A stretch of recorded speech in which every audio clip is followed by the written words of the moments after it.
अस्सलाम वालेकुम class. I hope आप सब लोग खैरियत से होंगे। आज का हमारा टॉपिक जो है वो सिंपल सा टॉपिक है, हार्मोन्स ऑफ इन्वर्टिब्रेट्स, जिसमें हम डिस्कस करेंगे कि इन्वर्टिब्रेट्स की बॉडी के अंदर किस किस टाइप के हार्मोन्स प्रेजेंट होते हैं और वो क्या फंक्शंस जो हैं वो परफॉर्म करते हैं। इन्वर्टिब्रेट्स को अगर देखा जाए तो इन्वर्टिब्रेट्स की बॉडी के अंदर क्या होता है कि स्पेशल न्यूरोसिक्रेटरी सेल्स प्रेजेंट होते हैं, और ये जो न्यूरोसिक्रेटरी सेल्स हैं ये स्पेशलाइज्ड केमिकल्स या न्यूरोपेप्टाइड्स या हार्मोन्स रिलीज़ करते हैं, जो कि इनकी बॉडी के अंदर रीजनरेशन, ग्रोथ और डेवलपमेंट को कंट्रोल करते हैं। और जो भी इनकी बॉडी के अंदर प्रोसेसेस या फंक्शंस परफॉर्म हो रहे होते हैं, इनके मेटाबॉलिज्म को, ग्रोथ को, रीजनरेशन को, डेवलपमेंट को, सेक्सुअल करेक्टर्स को, सबको जो है ये हार्मोन्स कंट्रोल कर रहे होते हैं। इनको हम डिफरेंट फाइला के थ्रू जो है वो डिफरेंट एग्जांपल्स के थ्रू देखते हैं। इन्वर्टिब्रेट्स के डिफरेंट फाइला के अंदर कौन कौन से ऑर्गेनिजम्स हैं और उनमें कौन कौन से हार्मोन्स प्रेजेंट होते हैं। फर्स्ट ऑफ ऑल हम देखते हैं हार्मोन्स जो हैं पोरीफेरा के अंदर। पोरीफेरा के अंदर क्या होता है कि स्पॉन्जेस इंक्लूड होते हैं, और ये स्पॉन्जेस जो हैं इनकी बॉडी के अंदर किसी भी तरह का कोई स्पेशल एंडोक्राइन सिस्टम या कोई स्पेशलाइज्ड न्यूरोसिक्रेटरी सेल्स प्रेजेंट नहीं होते। ये ऐसे ऑर्गेनिजम्स हैं, स्पॉन्जेस जो हैं ये ऐसे ऑर्गेनिजम्स हैं जिनके अंदर एंडोक्राइन ग्लैंड्स एब्सेंट होते हैं। नेक्स्ट अगर नाइडेरियंस में देखें तो नाइडेरियंस की बॉडी के अंदर क्या होता है कि एक स्पेशल हार्मोन होता है जिसको ग्रोथ प्रोमोटिंग हार्मोन कहते हैं। अब ये ग्रोथ प्रोमोटिंग हार्मोन जो है इसका फंक्शन क्या है कि ये हाइड्रा की बॉडी के अंदर रीजनरेशन में, ग्रोथ में और बडिंग में हेल्प करवाता है। कि नाइडेरियंस जो हैं जिसमें हम हाइड्रा की अगर एग्जांपल लें तो इसकी बॉडी के अंदर ये एबिलिटी होती है कि ये खुद को रीजनरेट कर सकता है through the process of budding और माइटोसिस। इसकी बॉडी के अंदर क्या होता है कि अगर किसी भी जगह पे कोई कट लग गया या बॉडी का कोई पार्ट जो है वो कट गया तो उसके अंदर ये एबिलिटी होती है कि वो दोबारा से रीजनरेट कर जाए, और उस रीजनरेशन में जो हार्मोन हेल्प करेगा वो है ग्रोथ प्रोमोटिंग हार्मोन। और इसको जो है हेड एक्टिवेटर भी कहेंगे ये ग्रोथ प्रोमोटिंग हार्मोन को, क्योंकि ये उसको रीजनरेशन में हेल्प करवाता है हाइड्रा को।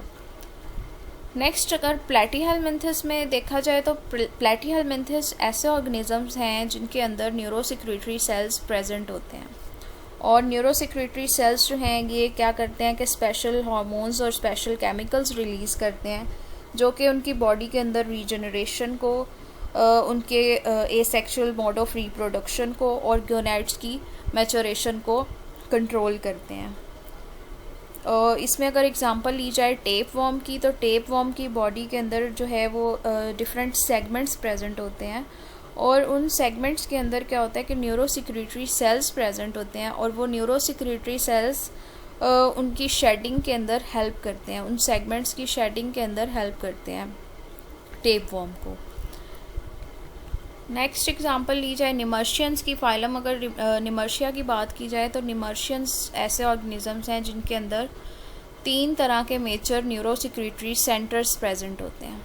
अब ये 3 न्यूरोसिक्रेटरी सेंटर्स जो हैं ये क्या करेंगे कि न्यूरोपेप्टाइड्स रिलीज़ करेंगे या हार्मोन्स रिलीज़ करेंगे, और वो जो हार्मोन्स हैं या केमिकल्स हैं वो क्या करेंगे, कंट्रोल करेंगे इनके गोनैड्स की मैच्योरेशन को, और इनकी बॉडी के अंदर ऑस्मोटिक रेगुलेशन को मेंटेन करेंगे।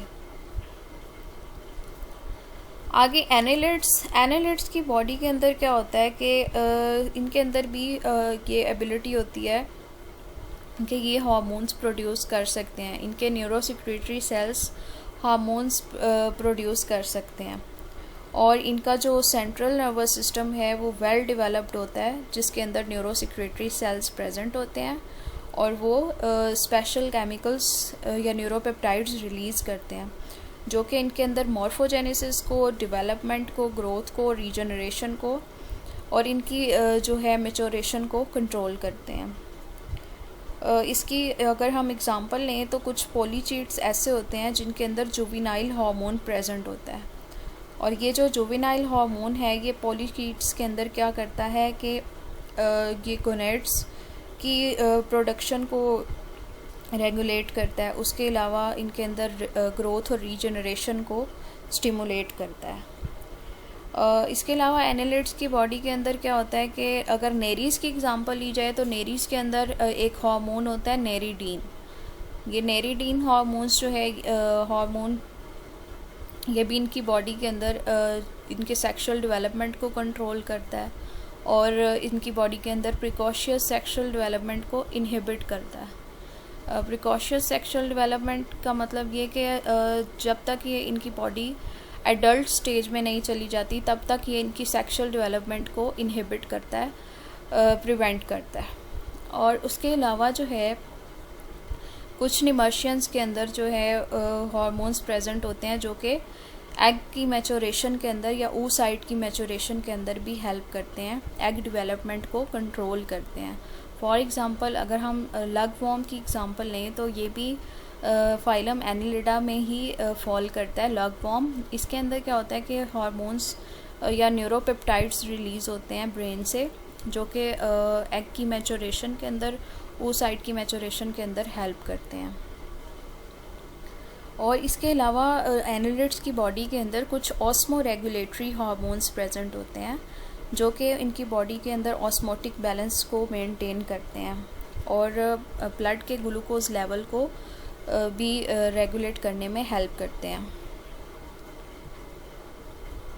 आगे आ जाते हैं मोलस्क। मोलस्क की बॉडी के अंदर भी न्यूरोसिक्रेटरी सेल्स प्रेजेंट होते हैं और ये न्यूरोसिक्रेटरी सेल्स जो हैं ये इनकी बॉडी के अंदर जितने भी फंक्शंस होते हैं, हार्ट फंक्शंस हैं, किडनी फंक्शंस हैं, एनर्जी है, मेटाबॉलिज्म है, उनकी तमाम फंक्शंस को जो कंट्रोल करते हैं ये न्यूरोपेप्टाइड्स कंट्रोल करते हैं जो कि न्यूरोसिक्रेटरी सेल से रिलीज़ होते हैं। और इसके अलावा कुछ मोलस्क ऐसे हैं जिनकी बॉडी के अंदर क्या होता है, इंसुलिन हार्मोन रिलीज़ होता है, जैसे जो है वर्टिब्रेट्स की बॉडी के अंदर रिलीज़ होता है। इनवर्टिब्रेट्स के अंदर मोलस्क जो हैं इनकी बॉडी के अंदर इंसुलिन हार्मोन रिलीज़ होता है जो कि कार्बोहाइड्रेट की जो अमाउंट है या कार्बोहाइड्रेट का जो बैलेंस है वो बॉडी में मेंटेन रखता है। और इसके अलावा अगर हम गैस्ट्रोपोड्स और सेफेलोपोड्स की बात करें, ये जो फाइलम मोलस्का है इसी की फर्दर क्लासेस गैस्ट्रोपोडा और सेफेलोपोडा। अब ये गैस्ट्रोपोडा के अंदर क्या होता है, फॉर एग्ज़ाम्पल इसमें अगर हम एग्ज़ाम्पल लें लैंड स्नेल की, क्लास गैस्ट्रोपोडा के अंदर जो ऑर्गेनिज़म आ जाता है लैंड स्नेल। लैंड स्नेल के अंदर कुछ हार्मोन्स ऐसे प्रेजेंट होते हैं जो कि एग प्रोडक्शन को भी कंट्रोल करते हैं, इसके अलावा स्पर्मेटोजेनेसिस को भी कंट्रोल करते हैं और इनकी ग्रोथ को भी कंट्रोल करते हैं। और इसी तरह सेफेलोपोड्स के अंदर कुछ ऐसे जो है वो हार्मोन्स रिलीज़ होते हैं, इनकी आइज़ से ऐसे हार्मोन्स रिलीज़ होते हैं जो कि इनके अंदर स्पर्मेटोजेनेसिस को और एग डेवलपमेंट को कंट्रोल करते हैं और इसके अलावा इनके गोनेड्स की मैचोरेशन में हेल्प करते हैं। नेक्स्ट अगर हम देखें हार्मोन्स आर्थ्रोपोड्स के अंदर के, आर्थ्रोपोड्स क्रस्टेशियंस या इंसेक्ट्स, इनकी बॉडी के अंदर जो हार्मोन्स हैं वो किस तरह से अपना फंक्शन परफॉर्म करते हैं। इसमें सबसे पहले हम डिस्कस करते हैं क्रस्टेशियंस के हार्मोन्स को कि ये जो क्रस्टेशियंस हैं, क्लास क्रस्टेशिया है, तो इनके जो ऑर्गेनिज़म्स हैं इनके अंदर क्या होता है कि दो तरह के ऑर्गन्स प्रेजेंट होते हैं, एक तो एक्स ऑर्गन और एक वाई ऑर्गन। इनका फंक्शन क्या होता है कि एक्स ऑर्गन और वाई ऑर्गन जो हैं ये कुछ हार्मोन्स रिलीज़ करते हैं जो कि इनकी बॉडी के अंदर एक्टाइसिस को, मोल्टिंग को, उसके बाद इनकी बॉडी के अंदर कलर चेंज को, सेक्स डिटर्मिनेशन को और जो है वो डिफरेंट फंक्शंस को मेंटेन करने में हेल्प करते हैं। जैसे कि हमने पहले देखा था कि इंसेक्ट्स या क्रस्टेशियंस या फिर आर्थ्रोपोड्स, इनकी बॉडी के अंदर ये एबिलिटी होती है कि ये एक्टाइसिस कर सकते हैं या मोल्टिंग कर सकते हैं, यानी कि अपनी ओल्ड क्यूटिकल या ओल्ड लेयर को जो है ये रिमूव कर देते हैं, शट डाउन कर देते हैं और न्यू क्यूटिकल उसकी जगह जो है ये बना लेते हैं। इनमें ये एबिलिटी होती है कि ये जो है एक्टाइसिस या मोल्टिंग का प्रोसेस जो है ये परफॉर्म कर सकते हैं। अब इसमें क्या होता है कि जो हार्मोन्स हेल्प करेंगे एक्टाइसिस या मोल्टिंग के प्रोसेस में, वो किस तरह से अपना फंक्शन परफॉर्म करेंगे। पहले अगर हम क्रस्टेशियंस में देखें तो क्रस्टेशियन की बॉडी के अंदर जो एक्स ऑर्गन है ये प्रोड्यूस करेगा मोल्टिंग इनहिबिटिंग हार्मोन, या फिर इसको हम कहेंगे मोल्टिंग इनहिबिशन हार्मोन। अब ये मोल्टिंग जो है मोल्ट इनहिबिटिंग हार्मोन या मोल्ट इनहिबिटर इसको कहेंगे, ये क्या करेगा कि इसके नेम से हमें पता चल रहा है ये मोल्टिंग को इनहिबिट करेगा, यानी कि एक्टाइसिस या मोल्टिंग के प्रोसेस को होने से रोकेगा, उसको स्टॉप करेगा, प्रिवेंट करेगा। तो ये एक्स ऑर्गन जो है ये क्या करता है, ये मोल्टिंग इनहिबिटिंग हार्मोन को रिलीज़ करता है। और जो वाई ऑर्गन है ये एक्टाइसोन हार्मोन को रिलीज़ करता है। एक्टाइसोन हार्मोन वो हार्मोन है जो कि मोल्टिंग के प्रोसेस को स्टिमुलेट करेगा या उसको एक्टिवेट करेगा। अब जो एक्स ऑर्गन है ये प्रेजेंट होता है आई स्टॉक के अंदर, आइस रीजन में, और जो वाई ऑर्गन है ये लोअर रीजन, माउथ के लोअर रीजन में प्रेजेंट होता है, या फिर इसको हम कहेंगे कि ये मैक्सिला की बेस के ऊपर प्रेजेंट होता है। जो क्रस्टेशियंस के माउथ का लोअर रीजन है या मैक्सिला की जो बेस है वहाँ पे ये वाई ऑर्गन प्रेजेंट होगा, और इस एक्स ऑर्गन का टारगेट जो है ये वाई ऑर्गन होता है। अब ये अपना फंक्शन किस तरह से परफॉर्म करते हैं कि जब अगर तो मोल्टिंग इनहिबिटिंग हार्मोन की कंसंट्रेशन ज़्यादा होगी, यानी कि इसकी अमाउंट अगर ज़्यादा होगी तो इट मीन्स के ये जो है मोल्टिंग को इनहिबिट करेगा, और अगर ये मोल्टिंग को इनहिबिट करेगा तो इट मीन्स कि उस टाइम पे एक्टाइसोन का लेवल बॉडी के अंदर जो है वो कम होगा। जब मोल्टिंग इनहिबिटिंग हार्मोन का लेवल जो है वो इंक्रीज़ कर जाएगा, एट द सेम टाइम एक्टाइसोन का लेवल बॉडी के अंदर डिक्रीज़ कर जाएगा। तो इनकी बॉडी के अंदर क्या होगा कि जब प्रॉपर स्टिमुलस इनको मिल जाता है एक्टाइसिस या मोल्टिंग के अंदर, तो सेंट्रल नर्वस सिस्टम तक मैसेज कन्वे होता है कि जो है अब इंसेक्ट्स को मोल्टिंग या एक्टाइसिस का प्रोसेस करना है। तो उसमें क्या होता है कि ये मोल्टिंग इनहिबिटिंग हार्मोन जो है या मोल्ट इनहिबिटर जो है इसका लेवल डिक्रीज़ होना स्टार्ट हो जाएगा। जब ये central nervous system moult inhibitor के लेवल को डिक्रीज़ कर देगा, रिप्रेस कर देगा, या मोल्ट इनहिबिटिंग हार्मोन जो है उसका लेवल कम हो जाएगा, उसकी कंसंट्रेशन डिक्रीज़ कर जाएगी इंसेक्ट्स की बॉडी के अंदर, तो फिर क्या होगा कि जो है ये साइनस ग्लैंड्स जिन्होंने स्टोर किया हुआ था मोल्ट इनहिबिटर हार्मोन को, ये वाई ऑर्गन को जो है वो स्टिमुलेट करेंगे कि वो एक्टाइसोन हार्मोन की प्रोडक्शन स्टार्ट कर दे। और जब एक्टाइसोन हार्मोन की प्रोडक्शन स्टार्ट होगी तो इसका लेवल इंक्रीज़ करना जो है वो शुरू हो जाएगा, इंक्रीज़ होना शुरू हो जाएगा। और जब एक्टाइसोन का लेवल इंक्रीज़ होगा तो हमने कहा एक्टाइसोन वो हार्मोन है मेजर हार्मोन जो कि एक्टाइसिस के प्रोसेस को स्टिमुलेट करेगा या मोल्टिंग के प्रोसेस को स्टिमुलेट करेगा। तो जब इसका लेवल इंक्रीज़ कर जाएगा तो फिर इनकी बॉडी के अंदर मोल्टिंग स्टार्ट हो जाएगी। और इस तरह से जो है ये एक्स ऑर्गन और वाई ऑर्गन अपना फंक्शन परफॉर्म करते हैं कि एक टाइम पे अगर एक जो है वो एक्टिवेट है तो दूसरा इनएक्टिवेट होगा, और अगर जो है एक टाइम पे वाई ऑर्गन एक्टिवेट है तो उस टाइम पे जो है एक्स ऑर्गन की मोल्ट इनहिबिटर हार्मोन की प्रोडक्शन डिक्रीज़ हो जाएगी। नेक्स्ट आर्थ्रोपोड्स के अंदर जो दूसरी टाइप के हार्मोन हैं वो हैं मोल्टिंग हार्मोन्स। अब ये मोल्टिंग हार्मोन्स कौन कौन से हैं, इनमें एक्टाइसोन है, एक्टाइस्टीरोन है और एक्टाइस्टीरॉइड्स हैं। इसमें हम इंसेक्ट्स में देखें तो इंसेक्ट्स में ये 3 तरह के हार्मोन्स अपना फंक्शन परफॉर्म करते हैं, और ये क्या इनके अंदर जो है ये ग्रोथ को भी कंट्रोल करेंगे, उसके अलावा इंसेक्ट्स के अंदर सेक्सुअल मैचुरेशन को भी कंट्रोल करेंगे, और ये रिलीज़ कहाँ से होंगे, प्रोथोरेसिक ग्लैंड से, इंसेक्ट्स के प्रोथोरेसिक ग्लैंड से रिलीज़ होंगे ये मोल्टिंग हार्मोन्स। अब ये मोल्टिंग हार्मोन्स अपना फंक्शन किस तरह से परफॉर्म करते हैं कि जब जो है वो स्टिमुलस मिलता है इनकी बॉडी को, इंसेक्ट्स की बॉडी को, या इंसेक्ट के सेंट्रल नर्वस सिस्टम तक मैसेज कन्वे होता है मोल्टिंग के लिए या एक्टाइसिस के लिए, तो न्यूरोसेक्रेटरी सेल्स इंसेक्ट के अंदर इंसेक्ट के ब्रेन के अंदर एक्टाइसोट्रोपिन हार्मोन प्रोड्यूस करना स्टार्ट कर देते हैं। जैसे ही एक्टाइसोट्रोपिन हार्मोन प्रोड्यूस होता है तो थोरैकोट्रोपिक हार्मोन की प्रोडक्शन भी इंक्रीज़ हो जाती है।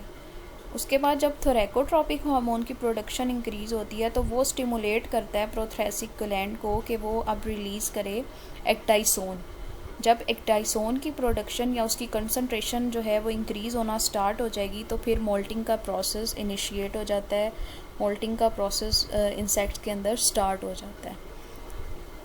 और जब जो है वो स्टिमुलस प्रेजेंट नहीं होता तो उस टाइम पे क्या होता है, ब्रेन की बैक साइड पे पेयर्ड फॉर्म में स्ट्रक्चर प्रेजेंट होता है कॉर्पोरा अलेटा।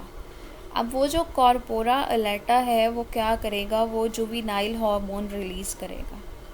अब वो जुवेनाइल हार्मोन जो है जब उसकी प्रोडक्शन स्टार्ट हो जाती है तो ये जुवेनाइल हार्मोन क्या करता है, ये कंट्रोल करता है इंसेक्ट की मॉर्फोलॉजिकल डिफ्रेंशिएशन को, यानी कि उसके लार्वा से प्यूपा बनने की स्टेज को और प्यूपा से आगे जो है वो एडल्ट फॉर्म में जब इंसेक्ट कन्वर्ट होता है तो उस प्रोसेस को ये कंट्रोल करता है जुवेनाइल हार्मोन। अब ये जुवेनाइल हार्मोन जब ज़्यादा होगा, जब इसकी कंसंट्रेशन इंक्रीज़ करेगी, उस टाइम पे ये ग्रोथ को कंट्रोल नहीं करता। जबकि जब जुवेनाइल हार्मोन की कंसंट्रेशन डिक्रीज़ कर जाएगी, कॉर्पोरा अलेटा जो है वो जुवेनाइल हार्मोन की प्रोडक्शन को कम करेगा, तो फिर क्या होगा कि लार्वा से इंसेक्ट कन्वर्ट हो जाएगा प्यूपा फॉर्म में, और प्यूपा से आगे फिर वो कोकून बनाएगा, और फिर कोकून से आगे क्या होगा कि अगर एक्टाइसोन हार्मोन रिलीज़ होगा तो फिर जो है वो इंसेक्ट फाइनली अपनी एडल्ट फॉर्म में कन्वर्ट हो जाएगा। तो ये जो जुवेनाइल हार्मोन है जब इसकी कंसंट्रेशन लो होगी, जब कॉर्पोरा अलेटा इसको स्मॉल अमाउंट में रिलीज़ करेगा तो उस टाइम पे ये जो है मॉर्फोलॉजिकल डिफ्रेंशिएशन को इंसेक्ट्स के अंदर कंट्रोल करेगा। इसके अलावा आर्थ्रोपोड्स के अंदर एक हार्मोन रिलीज़ होता है बर्सिकोन। अब ये जो बर्सिकोन हार्मोन है ये क्या करता है कि ये इंसेक्ट्स के अंदर टैनिंग को, उनकी स्किन के कलर को कंट्रोल करता है कि जब उनकी बॉडी से मोल्टिंग हो जाती है कि ओल्ड क्यूटिकल जो है वो शेड हो जाती है, शेड डाउन हो जाती है, तो उसके बाद उनके जो स्किन के ऊपर जो टैन होता है, जो कलर होता है, उसको जो हार्मोन कंट्रोल करेगा वो बर्सिकोन हार्मोन होता है। आगे हैं एकाइनोडर्म्स। एकाइनोडर्म्स में मोस्टली जो है वो आ जाते हैं हमारे पास सी स्टार्स, जिसमें स्टार फिशेस हैं, और उनकी बॉडी के अंदर हमने देखा कि 5 आर्म्स प्रेजेंट होते हैं।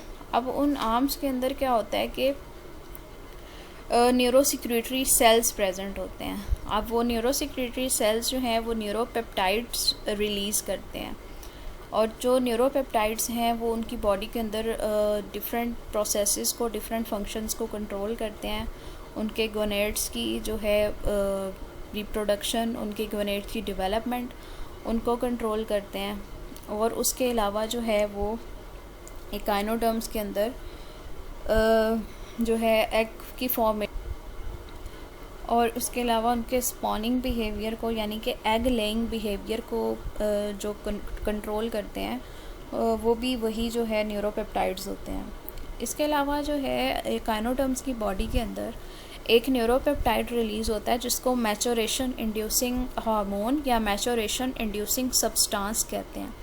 अब ये मैचोरेशन इंड्यूसिंग सब्सटेंस जो है ये इसके नेम से शो होगा कि ये उनकी जो है मैचोरेशन में हेल्प करेगा। उनके रिप्रोडक्टिव सिस्टम के ऊपर इसके वेरियस इफ़ेक्ट्स होते हैं। रिप्रोडक्टिव जो उनके ऑर्गन्स होते हैं उनको, उनकी डेवलपमेंट को ये कंट्रोल करता है, ये जो मैचोरेशन इंड्यूसिंग सब्सटेंस है या मैचोरेशन इंड्यूसिंग हार्मोन है। ओके जी, यहाँ तक जो था ये हमारा आज का टॉपिक था, और आपने जो है वो अपने मिड टर्म की प्रिपरेशन साथ साथ करते रहना है, और इसके लिए आप अपनी बुक को ज़रूर फॉलो करें, क्योंकि आपको पता है कि आपका पेपर जो है वो MCQs बेस्ड होगा। तो आपने जो है इसके लिए अपने लेक्चर्स को कवर करना है, और इसके अलावा जो है जितना भी आपको जो भी लेक्चर में करवाया गया उसको बुक से लाजमी एक दफ़ा रीड आउट करना है।